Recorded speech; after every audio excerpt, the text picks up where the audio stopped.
Tratamento. Aspectos gerais. A esquizofrenia é uma doença em que estão envolvidos vários fatores biológicos, psicológicos e sociais. Seu tratamento envolve o cuidado oferecido pelos profissionais da saúde, pelos familiares e pela participação da própria pessoa que tem a doença. Invariavelmente, a esquizofrenia é acompanhada de muitos sofrimentos, pois afeta as relações da pessoa com a realidade e com os outros. Diante dessa situação, os tratamentos têm como objetivo a construção de possibilidades de lidar com esses sofrimentos e reconstruir o caminho de vida com base nas capacidades da pessoa. Assim como nos primeiros capítulos, apresentamos aqui os aspectos principais envolvidos no tratamento da esquizofrenia, nosso objetivo é fornecer alguns elementos centrais que possibilitem o entendimento da natureza da esquizofrenia e servir de instrumento para promover o diálogo entre portadores, seus familiares e profissionais da saúde para alcançar um tratamento melhor para cada indivíduo. O tratamento da esquizofrenia propicia melhores resultados quando realizado por uma equipe multidisciplinar, isto é, uma equipe composta por profissionais da saúde das várias especialidades, psiquiatra, psicólogo, terapeuta ocupacional, enfermeiro e assistente social, que atuam juntos no plano terapêutico da pessoa com a doença. Quando esse tratamento em equipe não é possível, é importante o entendimento entre os profissionais que tratam o indivíduo. Sabemos das dificuldades relativas ao tratamento da esquizofrenia em nosso país, seja da ordem das vivências da pessoa e de sua família, seja da ordem do funcionamento dos locais de tratamento. Nesse sentido, procuramos apresentar situações reais que podem servir para se avaliar as questões reais que cada um encontra, bem como pensar em caminhos de superação diante das situações vividas. Nesse capítulo serão apresentadas mais dois personagens e suas famílias, com o objetivo de ampliar nossas conversas por meio de outras evoluções com a esquizofrenia, diferentes daquela que Gabriel apresenta. Há várias abordagens e estratégias de tratamento, considerando que essa doença pode ter diferentes evoluções. Os tratamentos visam, em todos os casos, a estabilização, a manutenção da saúde e a boa qualidade de vida. Nosso foco central é o tratamento pela equipe de saúde mental. Entendemos que todos os tratamentos são importantes, entretanto, o tratamento psiquiátrico, bem conduzido por uma equipe de saúde mental, é condição fundamental para a estabilização e a recuperação da pessoa. Outro caminho, a volta. A experiência de passar por um episódio psicótico agudo da esquizofrenia deixa marcas profundas na pessoa. É preciso muito esforço para se reintegrar socialmente passado o período da crise. Existe o medo de não ser aceito, a dificuldade de voltar a compartilhar as coisas mais simples do dia a dia, como sorrir, estar tranquilo, fazer coisas que dão prazer, compartilhar o que se vive com os amigos, etc. Quando se pensa em recuperação, normalmente se olha para a capacidade de readquirir habilidades sofisticadas que permitem à pessoa participar do mundo competitivo em que vivemos. Isso pode acontecer ou não. Entretanto, pensando no que é importante para a qualidade de vida, é fundamental sentir-se bem e saber compartilhar a vida com as pessoas. Vejamos como Gabriel vive esse processo. Depois de alguns meses de tratamento, Gabriel decide voltar a estudar para o vestibular. Agora, aconselhado pelo Dr. Marcelo e por Fátima a não se isolar e a refazer um círculo de amigos, ele se inscreve em um curso pré-vestibular. Este é um grande passo, vencer o medo e voltar a conviver com as pessoas. O curso pré-vestibular é um lugar muito movimentado, com muitos alunos em grandes salas de aula. No começo, Gabriel se sente inibido, como se fosse menos capaz que os outros alunos. Entretanto, logo conhece Luiz, um jovem extrovertido que conversa com todas as pessoas e a amizade se dá naturalmente. Junto a Luiz, Gabriel encontra vários outros rapazes e garotas e descobre que não é o único tímido da turma. Ele se sente feliz com a nova rotina e por ser aceito em seu novo círculo de amizades. Porém, com o correr das aulas, Gabriel percebe que não tem mais a mesma agilidade de raciocínio e memória que tinha antes de adoecer. Sempre fica depois da aula no plantão de dúvidas, pois não consegue entender muito dos conteúdos dados em classe. Quando chega em casa, fica estudando mais algumas horas todos os dias. O curso realiza periodicamente provas que simulam o exame vestibular e Gabriel, apesar do esforço, não consegue ir tão bem quanto seus amigos. Isso o deixa frustrado, pois ele tem se dedicado muito aos estudos. Em uma consulta com o Dr. Marcelo desabafa: parece que depois da esquizofrenia eu fiquei mais burro. Eu me esforço, mas já acho que nunca mais vou ser o mesmo. O médico percebe a angústia e a frustração do jovem e procura ajudá-lo nessa questão. Gabriel, você está em um curso muito puxado e se compara com quem vai bem nas provas, mas deixa de olhar para o grande número de pessoas que foram pior do que você. A esquizofrenia pode provocar alguma dificuldade de memória e raciocínio, mas tudo na vida se consegue com muito trabalho. Você está no caminho certo. Procure não se comparar com seus amigos. Cada um é de um jeito. O importante é você continuar na sua jornada. A conversa com o Dr. Marcelo, apesar de Gabriel concordar com o profissional, não desfez completamente a angústia do jovem diante da realidade que está vivendo. Ele está vivendo uma situação comum a todos os estudantes que vão fazer a prova no final do ano para poder entrar na faculdade, o vestibular. Que situação é essa?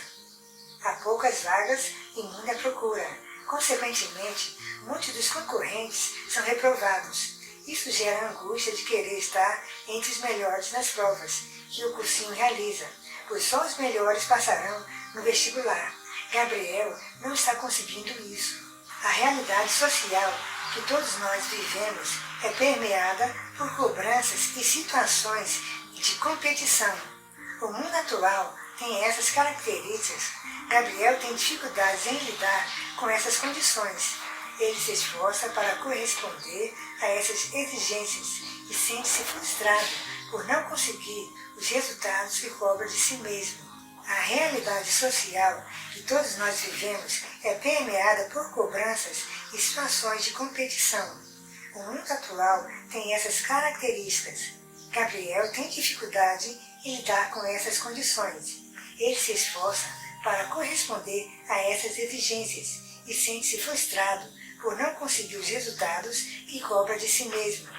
Dr. Marcelo, uma pessoa madura, compreende tal situação e procura mostrar para Gabriel que não é produtivo se comparar com os outros e que o esforço que ele está fazendo dará resultados positivos ao longo do tempo.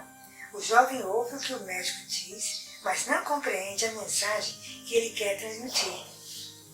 Um erro comum. A esquizofrenia é uma doença crônica para a maior parte dos portadores. Portanto, precisa de tratamento por um tempo indeterminado. Um erro muito comum das pessoas que têm doenças com essas características é achar que estão curadas quando os sintomas desaparecem e, em função desse julgamento, interromper o tratamento, o que, em geral, leva ao reaparecimento da doença. No caso da esquizofrenia, infelizmente, a volta dos sintomas, também chamada de recaída, causa para a maioria das pessoas mais perdas em seu funcionamento diante da vida. Gabriel comete esse erro e é importante saber quais são os seus motivos para entendermos o que se passa e evitar que isso aconteça mais vezes. Gabriel conseguiu uma boa recuperação, mas ainda não se conscientizou de que a esquizofrenia, como qualquer doença, causa limitações. Nós vivemos em uma sociedade que valoriza e estimula a competição e a aquisição individual. Como mostramos anteriormente, essa postura pode se tornar uma armadilha e via dificultar muito nossa vida.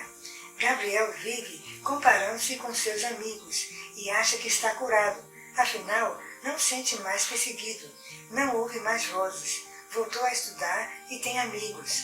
Acha que o que ele passou foi uma fase ruim, já superada. Associa suas dificuldades com os estudos aos efeitos dos medicamentos que toma e acredita que se parar de usá-los, sua inteligência vai melhorar.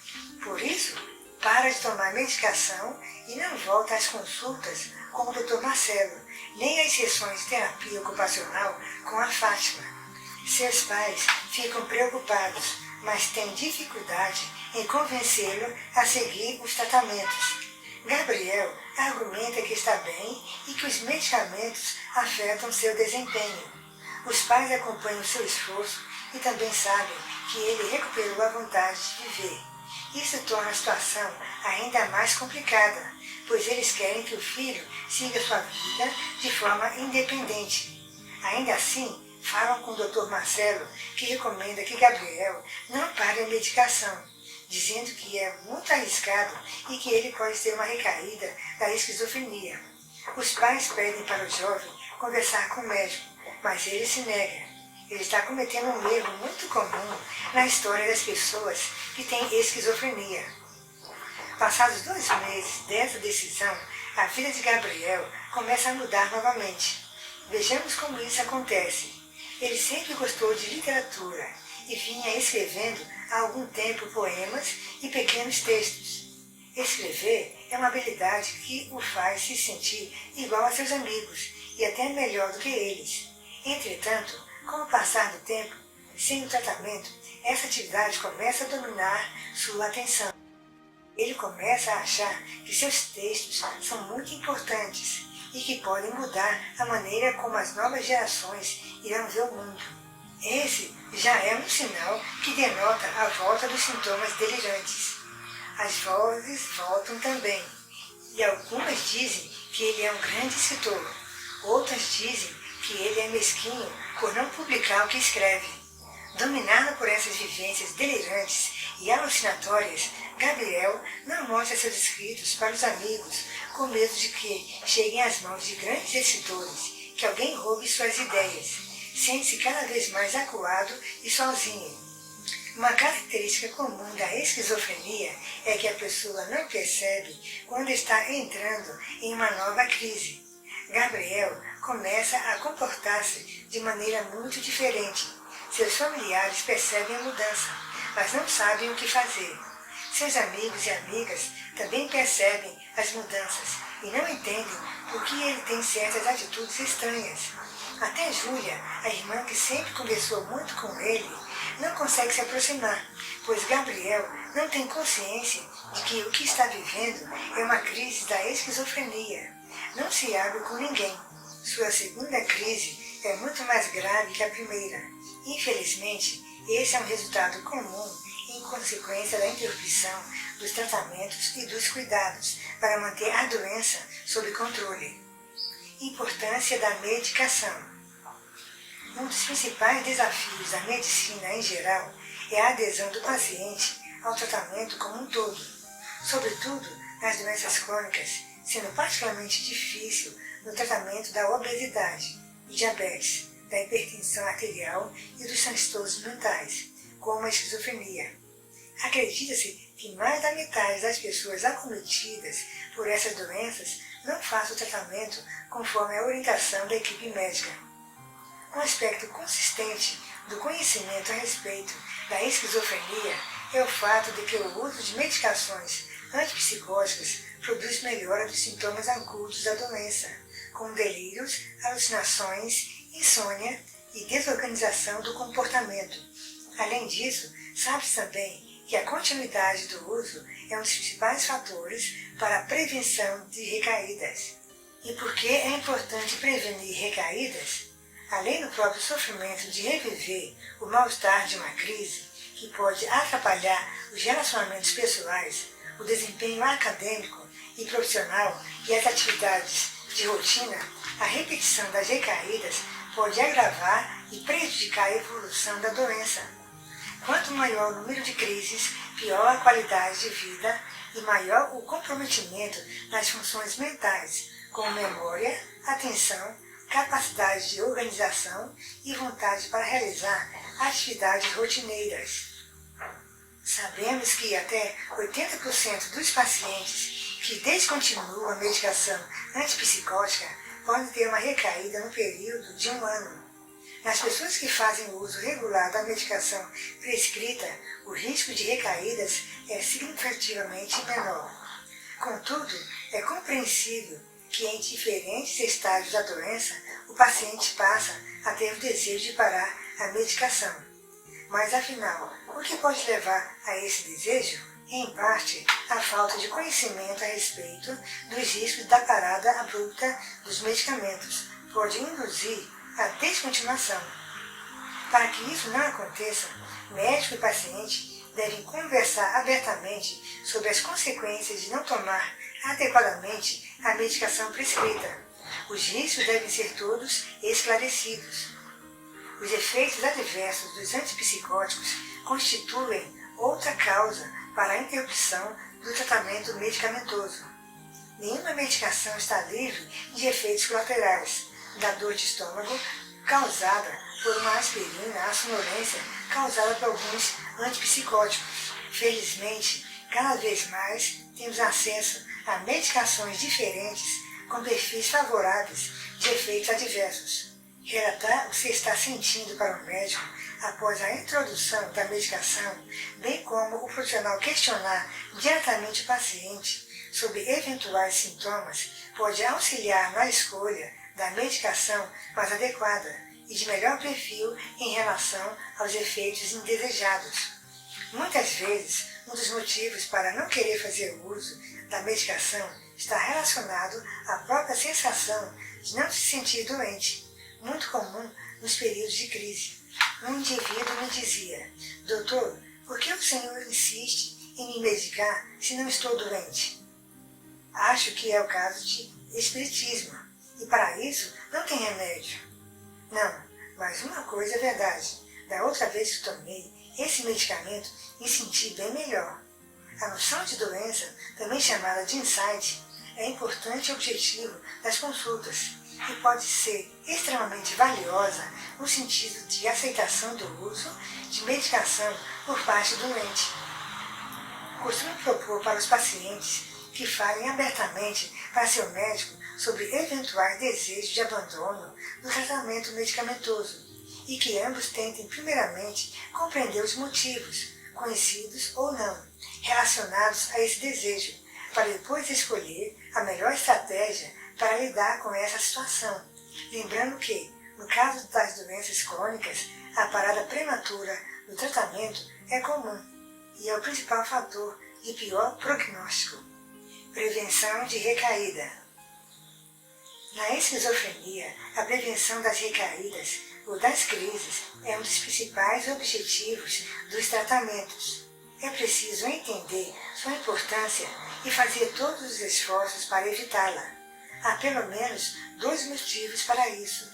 O primeiro é que uma crise de esquizofrenia leva a uma regressão de todo o trabalho e investimento da pessoa nos tratamentos, nas mudanças, nas conquistas e nas compreensões. Segundo, a crise é tóxica para o cérebro e provoca perdas biológicas de funcionamento, levando a uma progressão cada vez mais difícil para a pessoa com esquizofrenia.